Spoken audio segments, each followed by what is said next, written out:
I say we just blast him and get the reward ourselves. Who are you, kid? You couldn't hit the broadside of a bantha. Oh, yeah? Yeah. Well, you couldn't hit the broadside of a sand crawler. Really? Really? Well, you couldn't hit the broadside of an Imperial Walker. Is that so? Yes, it is. Well, you couldn't hit the broadside of a Superstar Destroyer. Oh, yeah? Doofus says what? What? Besides, neither one of you can hit the broadside of Alderaan. I could. That was you. Guilty as charged. Wow. You blowed it up good. Really? Really? It was nothing. Just a couple lever bowls, a few flip switches. Blammo. Alderaan, go bye-bye. How could you be so insensitive? There were kitties on that planet. What? Wait a minute. There were kitties? Oh my god. You monster! You?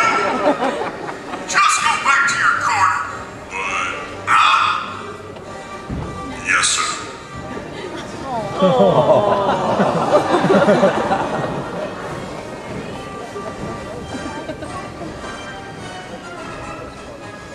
Hey, did you see that new T-16?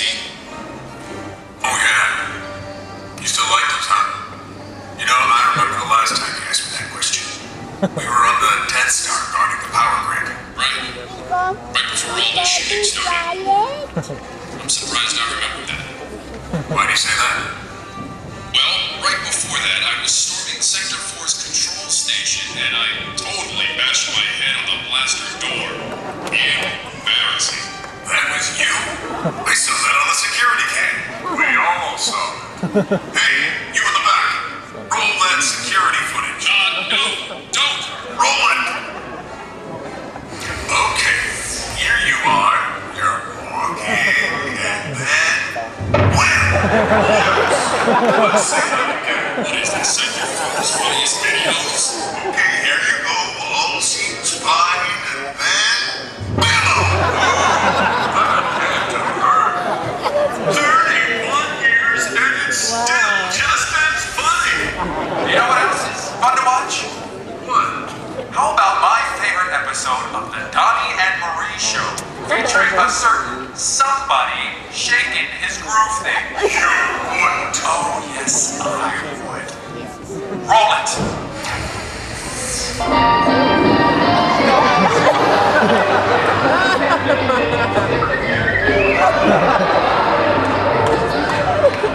Look at him go. Work it. Shake it. Shake that moneymaker. It's your birthday. Shake what your mama gave you in the galaxy. Yeah. Come on! That's you, huh? I was young and I needed the money.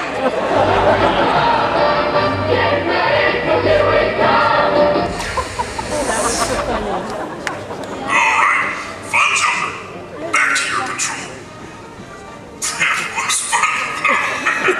I almost soiled my underwear. Alright, joke's over. Here comes the big finish. Sure you don't want to perform a big kick line finale? That's a great idea. What? No way. Who here wants to see Twinkle Toes dance? You heard him. Do it. Dance, monkey. Fine. Work it. Commander. Shake it. Commander. Oh, come on.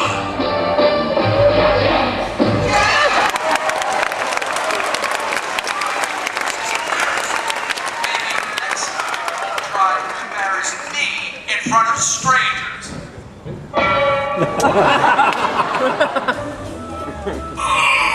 Sickening great. How can you follow that powerful musical masterpiece with this poodle? Should we blast him? You couldn't hit the broadside of a space slug, Barishnikov. Well, at least I know how to dog. Am I gonna have to separate you two? We are Separated. One more trick from you, and I'm gonna separate you like Darth Maul. Someone needs a nap. That's it! You're both in timeout! Oh, son of a kid. You too, mister. Me? I didn't do anything. Oh, you didn't. I have one word for you. Kitties. But time up! Yes, sir. Oh, him too. When is our timeout over? Not until they release the Star Wars Holiday Special on DVD.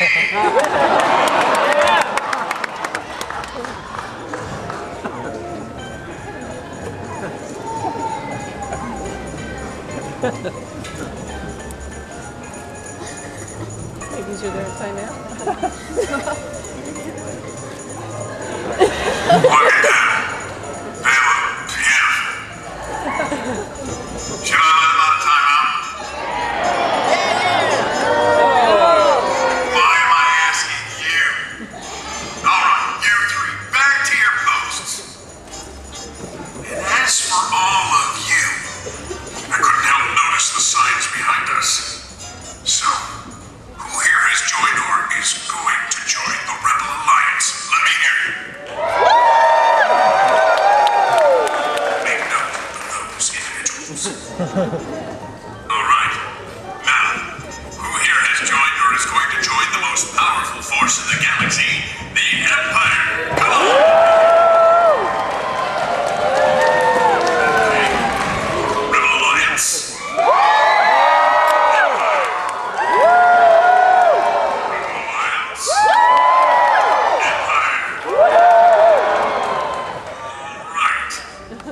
I'll report this information to Lord Vader.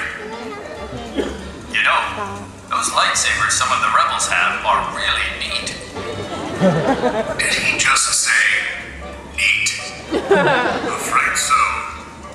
You know, he's never been right since he smacked his head on the blaster door. That's it! I'm out of here!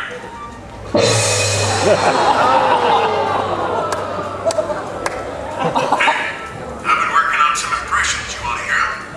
Sure. How about you? You want to hear them? Well, if you insist. All right. See if you can guess who I am now. You's a thinking you's a people gonna die? And squeeze me. Jar Jar Binks. Bingo. I didn't get it.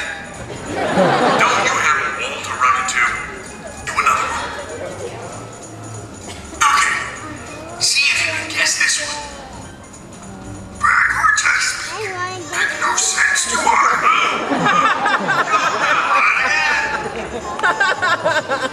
Did you get that one? Oh, yeah. Yeah, I got that one. That was a good one. I'm laughing because it was funny. He sure didn't get it. I got one. See if you can guess who I am. No.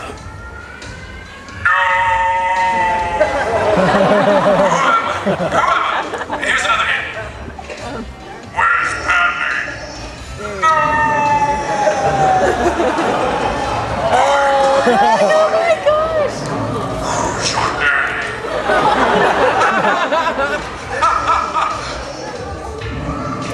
He's right behind me, isn't he? Okay. Nice working with you boys. Bye. Don't forget to clock out.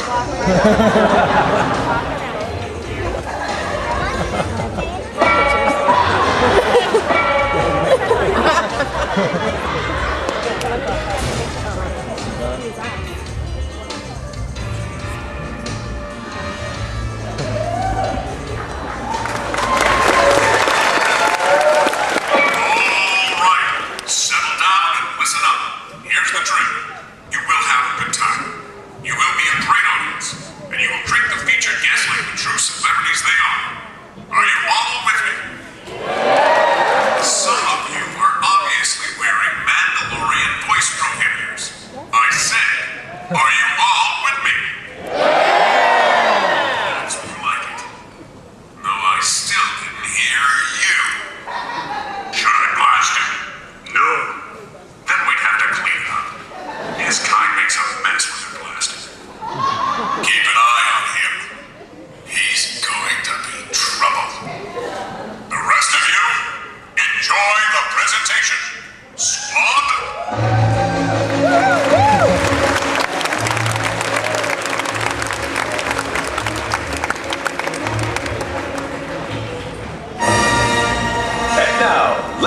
gentlemen, please welcome your Star Wars Weekend's host, Warwick Davis. I don't know. What? I have a bad feeling about this. He'll be just fine. Very bad feeling about this. He will do a fine job. I've got a bad feeling about this. I'm bringing him on stage, and you will like him. That's impossible! Now listen here. He will do a fabulous job. Liar! You Skywalkers are so whiny. What did you say? I'm just saying what everyone else is thinking. Oh, that's real mature. Are you crying? You stay out of this, Wicket. I have 3 words for you. Caravan of Courage. Yeah, that's what I thought. The dark side I sense in you. Don't give me any of your sass, Yoda. I could have you digitally replaced with Hayden Christensen anytime I want to. He is coming out, and he will be wonderful. Period. It's a trap! I said that was enough. Don't make me call George. What? No.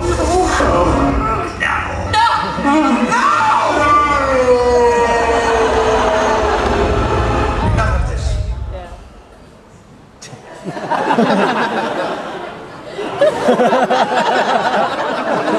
This bickering is pointless.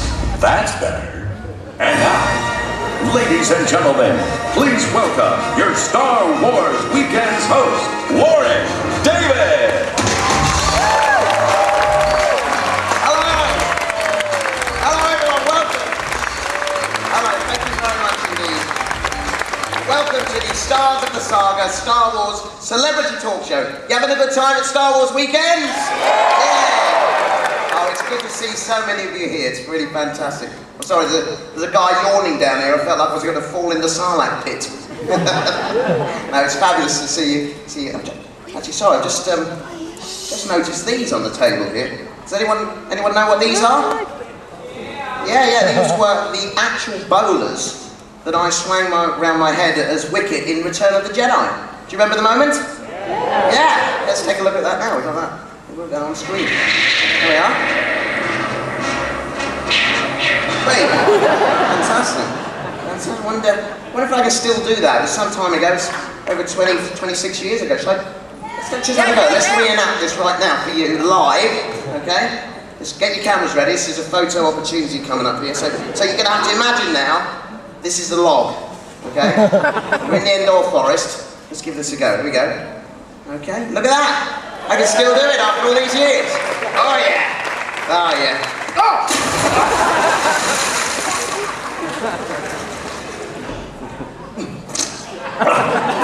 Oh, now I've seen it all. Oh, Ben. Ladies and gentlemen, it's Obi-Wan Kenobi. Hello, everyone. Oh, Ben, what are you doing here? Well, I sensed you were back at the world they call Disney, so I thought I'd pop over and give you some more guidance in the ways of the talk show host. Oh, listen, Ben, this is my 2nd year as host. I really don't need any Warwick, guidance. Yes? you must complete your training. Of course, yes. The dark side is powerful, easier, more seductive. Yes. Don't take the path Jerry Springer did. Oh. He was once a pupil of mine. It's all right. Well, thank you, Ben. I shall be careful. I'll be here if you need me. Oh, that's super. Ladies and gentlemen, Obi-Wan Kenobi! Wow. I tell you, everyone's here at Star Wars Weekends. Now, it's time to introduce my first guest today. He plays one of the Star Wars saga's most popular and beloved characters. Without this man, Chewie wouldn't even be a walking carpet. Now, before I say mind your head and invite him on stage, let's see him in action.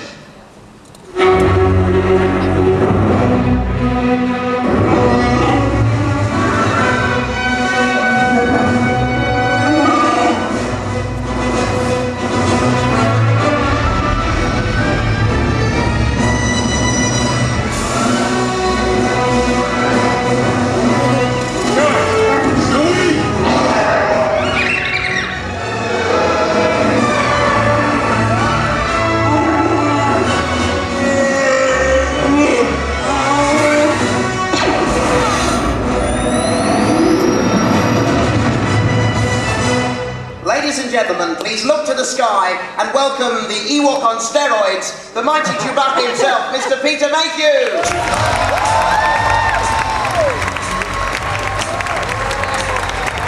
Peter! Hello, Warwick. How are you?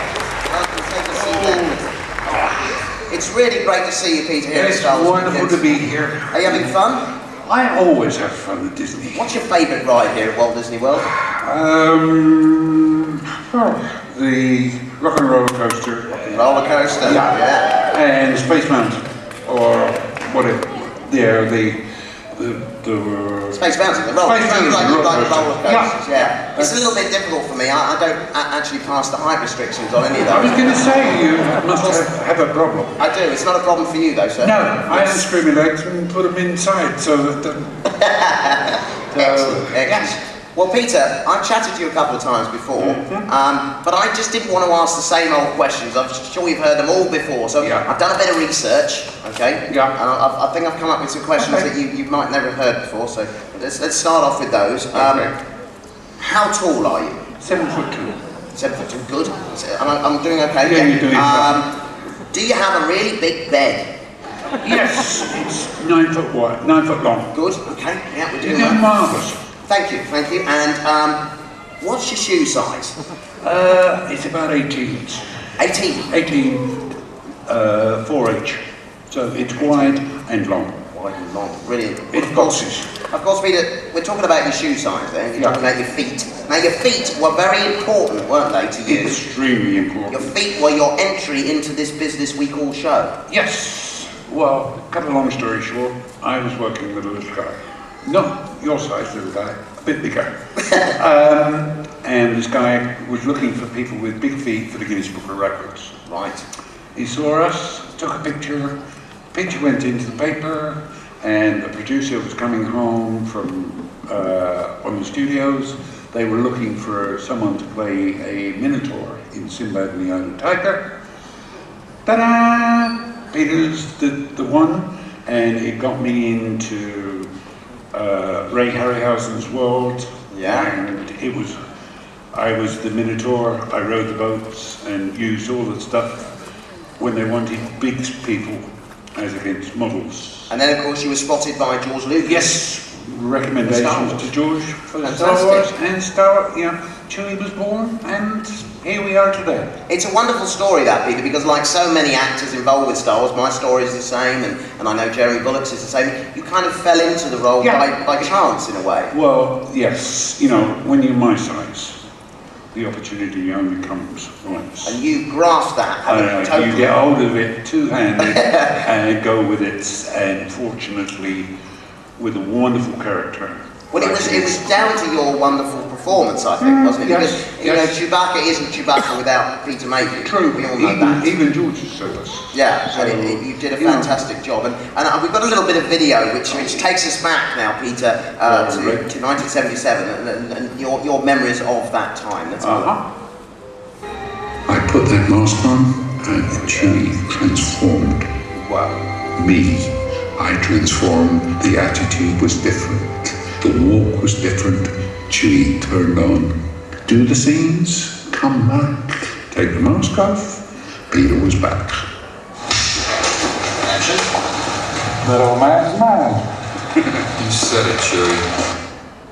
Now, Peter, talk to us now a little bit about Chewbacca's character. Did you study real animals? What was your inspiration? You obviously look at various things because Chewie is a cross between a bear and a dog. Right, a bear and a dog, yeah. Bear and a dog with a little bit of chimpanzee thrown in. Just thrown in for Just good thrown in measure. for good measure. Okay, fine. You go and you watch them the way they walk, but it's more of the costume that gives you that feeling of what you can do and what you can't do with it.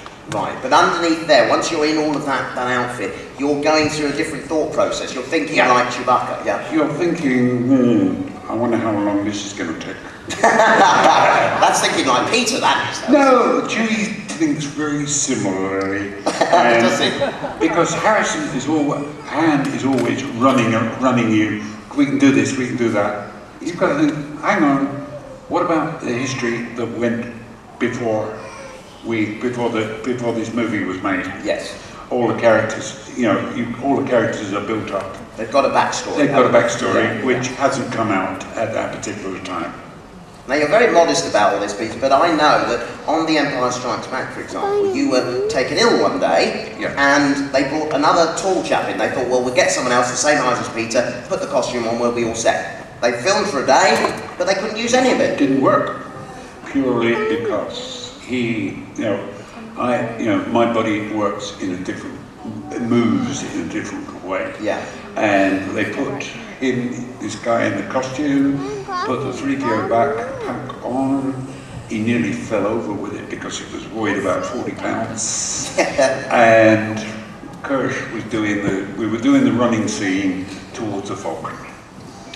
And Kirsch went, this ain't gonna work.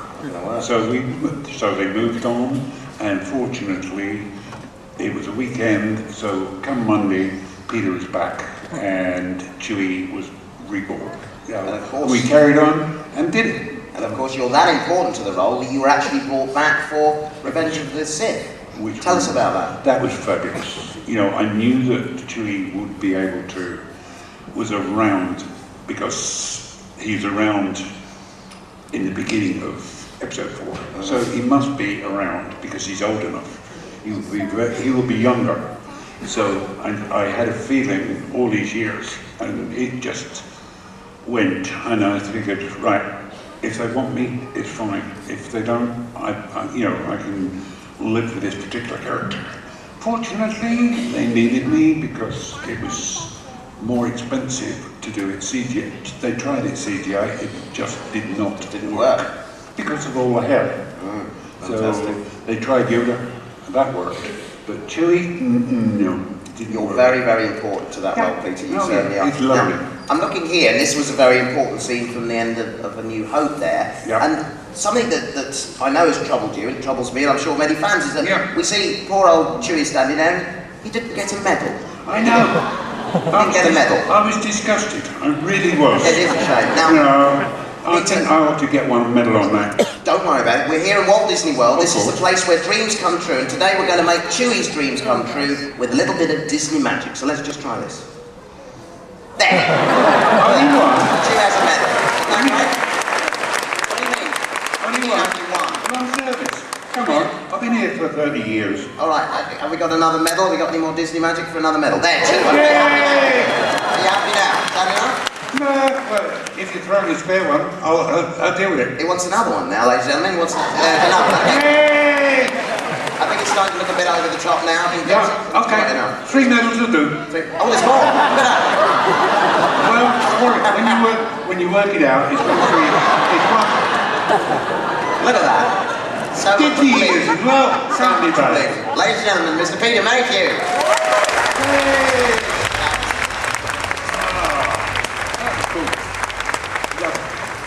Right now, ladies and gentlemen, I'm going to ask Peter to stay with me as I introduce my next guest. For over a decade, he promoted road safety in the UK as the Green Cross Code Man.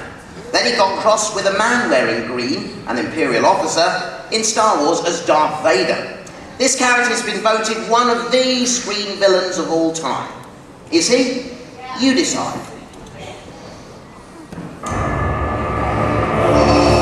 I find your lack of faith disturbing. The power of dark side.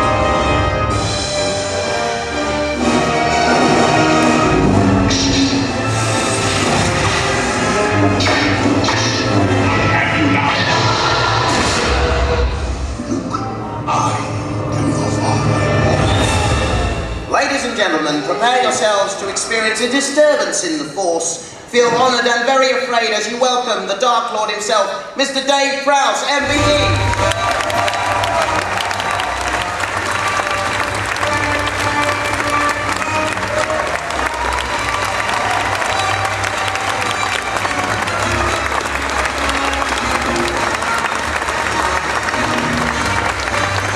Welcome, Dave. Welcome, sir. Thank you very much for being here.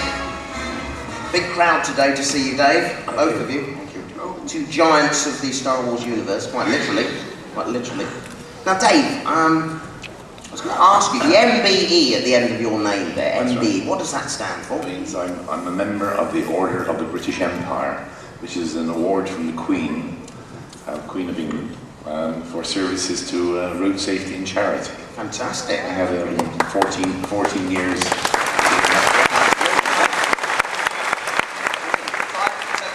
You're a member of the British Empire, but you're also a member of the Empire as well. The Galactic. Galactic Empire. Yeah. Absolutely. Two empires. A little bit greedy, that. Yeah.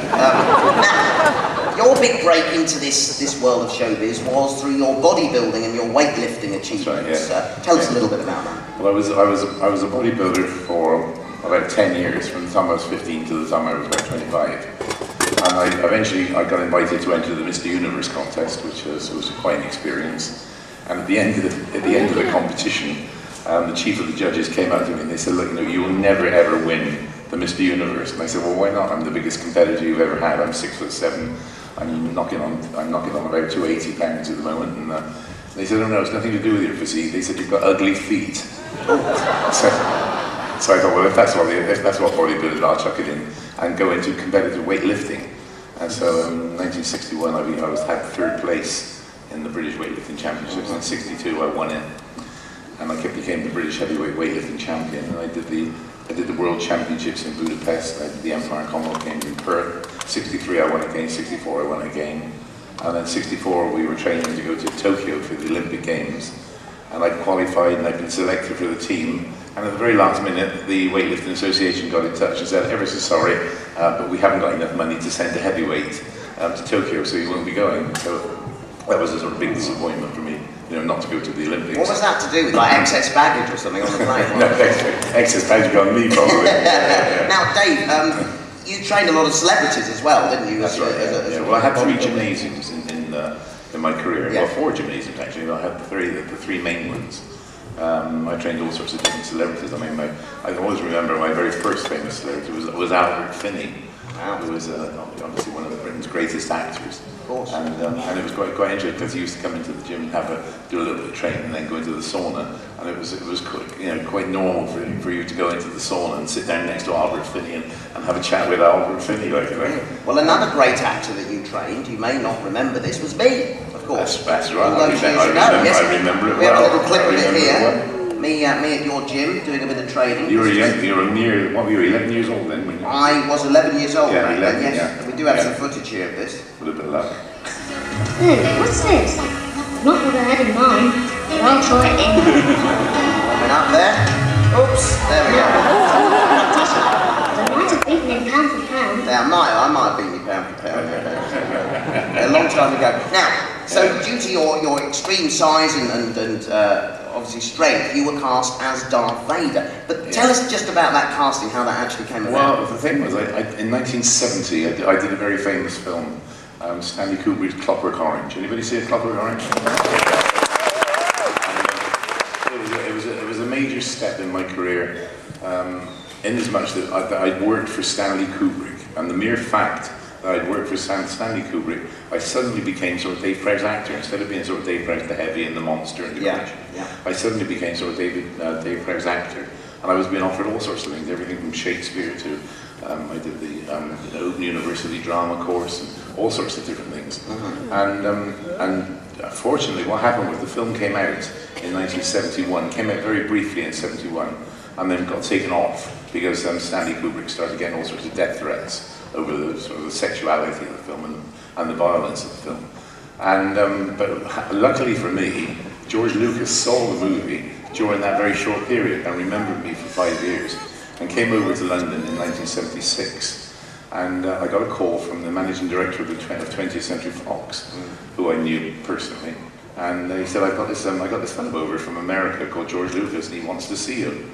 And I said, he said, can you come up to the offices? You see, so I went up to the 20th Century Fox offices, and I got introduced to Bunny Allsop to start with, and then she introduced me to George, and then George turned around to me and said, "Look, I'm doing this film called Star Wars.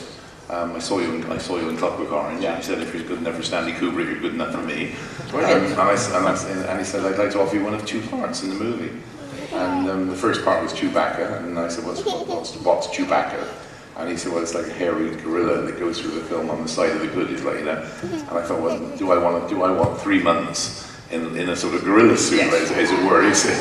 And, no.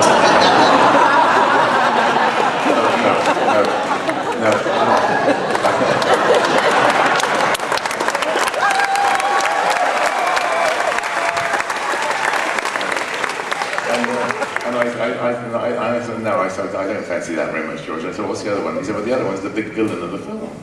And like a character called Darth Vader. And I said, well, don't say any more, George, I'll have the villain's part, thank you. And he said, tell me for why. Tell me for why.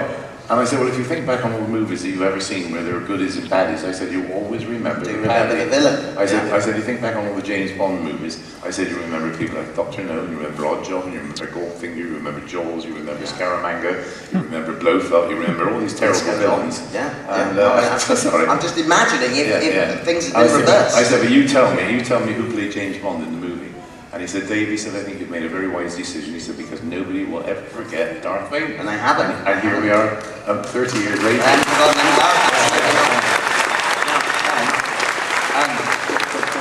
Can I just add, Peter came in and played Chewbacca, and I think did an absolutely fantastic job of playing Chewbacca. So I think it was a wonderful man.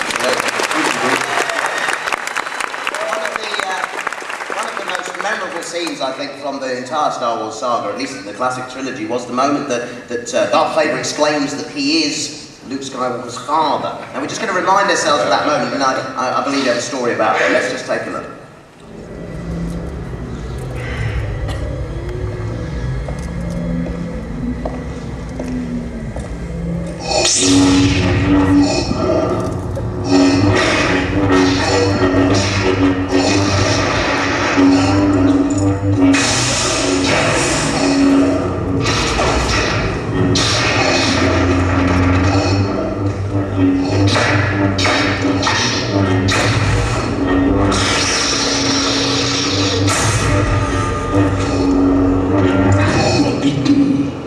It is useless to resist. Don't let yourself be destroyed as Obi-Wan did.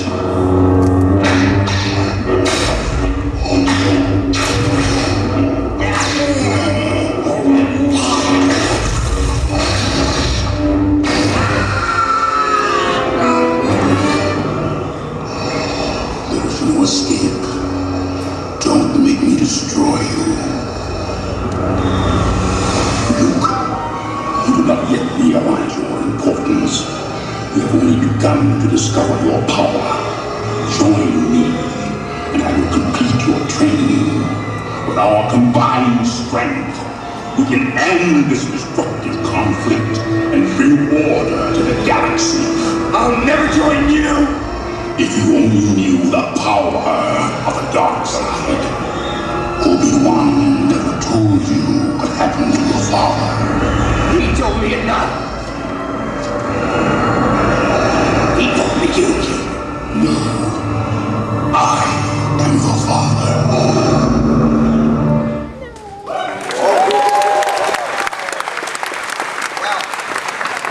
I think we kind of cut Luke off in his prime there. What was he about to say? No. Yeah, a little bit more feeling next time. Okay, just tell us briefly about that moment and how it all kind of played out. Well, the thing was is that before we started the scene, by the accounts, George took Mark away to one side and said, look, you've got the right dialogue. Dave Prowse hasn't got the right dialogue. He's got the original dialogue before we changed this particular ending. And he said, so don't take any notice whatsoever of what Dave Prowse is saying. And he said, just you carry on in the normal way. But what happened, we were up on this gantry, and they had a huge aeroplane propeller behind us, which was blowing like mad, making a fantastic amount of noise. And of course, I couldn't hear a word that Mark was saying, and he couldn't hear a word that I was saying. But every sentence that I spoke, it was all emphasized with gestures, you see? And then I was watching Mark, and I was watching his lips moving. And as soon as his lips stopped moving, then I would come in with my dialogue. And that was how the whole scene worked. But it wasn't until I actually went to the premiere of Empire Strikes Back, which was in, I think it was Los Angeles. We all flew out to Los Angeles for the Empire Strikes Back premiere. And there we are, I'm watching the movie, And there I am up there saying, "But Luke, I am your father." Oh my God, that's news to me. Brilliant, ladies and gentlemen. The funny, I thought, can I just go? Of course you can, yes. The funny thing was that Mark was sat 2 rows in front of me, and he said, I was absolutely frightened to death. He said, I thought Dave Prowse was going to vault over 2 rows of seats and smash me in the face for not telling him the real dialogue, you see. And then another, Harrison Ford wrote in a newspaper article somewhere, he said that Dave Prowse got up from his seat, went out into the foyer, and smashed Irving Kirshner in the shoulder. I never did anything of the sort like that. So why didn't you tell me the right dialogue, you know? So, Brilliant, brilliant. Ladies and gentlemen, Dave Prowse.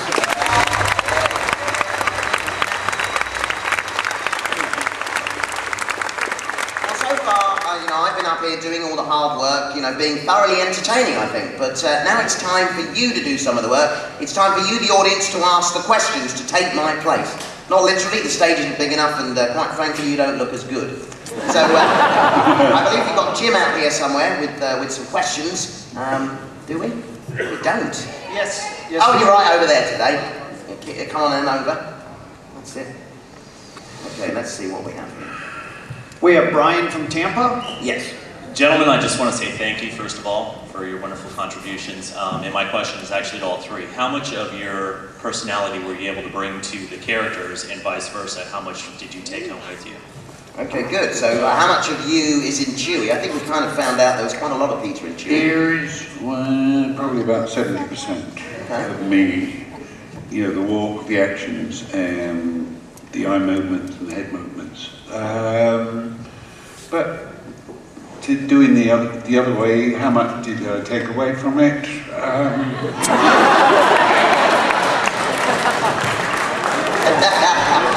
Dave, a percentage of Vader in you, sir? I would say nil, actually. I just say that to me, Darth Vader was a great acting role. And people come back to me and they say, "Oh, you're nothing like Vader, are you?" And I say, "No." I said, "That was acting. That was acting." Yeah, absolutely. As for Wicked the Ewok, I mean, way back then when I was 11 years old, I mean, I think as a kid, you have this sort of natural curiosity, and I think that really came into play when I was in the suit, and I would, for example, see R2-D2 on the set.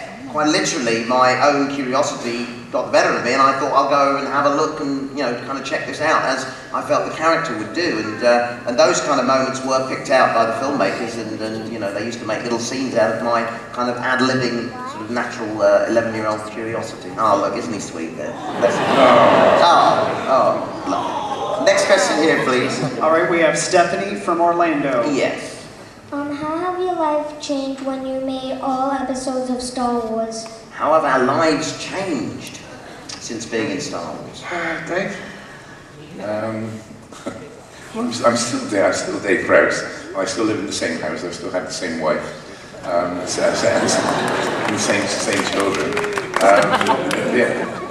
Years ago, there used to be a very famous cigarette ad in Great Britain called Peter Stuyvesant. And a guy used to come on at the end of this thing, and he used to light up the cigarette, and he used to go, "Peter Stuyvesant, passport to international travel." And I think of myself, Star Wars, passport to international travel. How can you top that? Because all of us have changed. I mean, it does. We travel the world. We come to wonderful events like Star Wars weekends, which is fantastic. You're there, you're transported, you're enjoying people, you have fun, and you carry on with the Star Wars saga. But it's amazing, Star Wars last year celebrated its 30th anniversary, and little did we know way back then that it would still be such an influence in our personal and professional lives. So it's absolutely brilliant. Last question, I'm afraid. All right, we have Bill from New Jersey. Hey, Bill. Hi, this question is for all of you.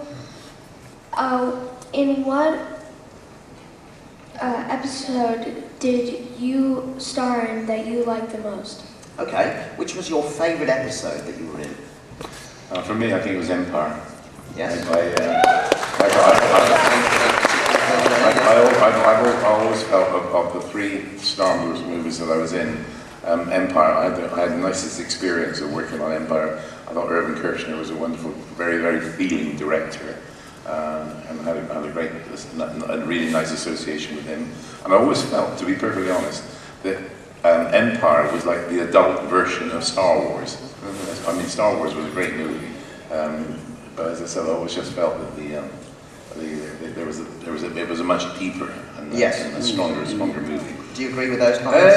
Yeah, I think Empire for me, because it brought Chewie from a minor character into the major, Leia, Luke, and it just brought him up there.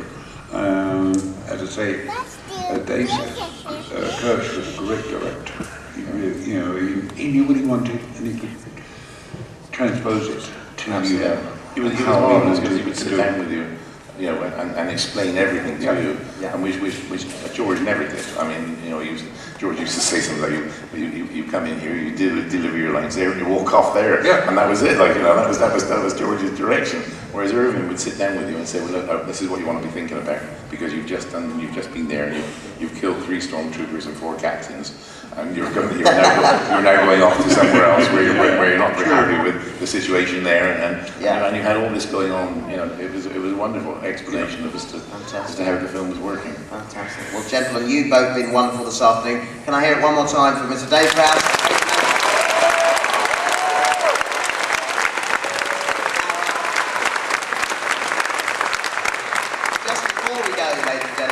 As has become tradition here at Star Wars Weekends, we like to say farewell to you in a very sort of traditional Disney way. So we just need to get some props here to do that.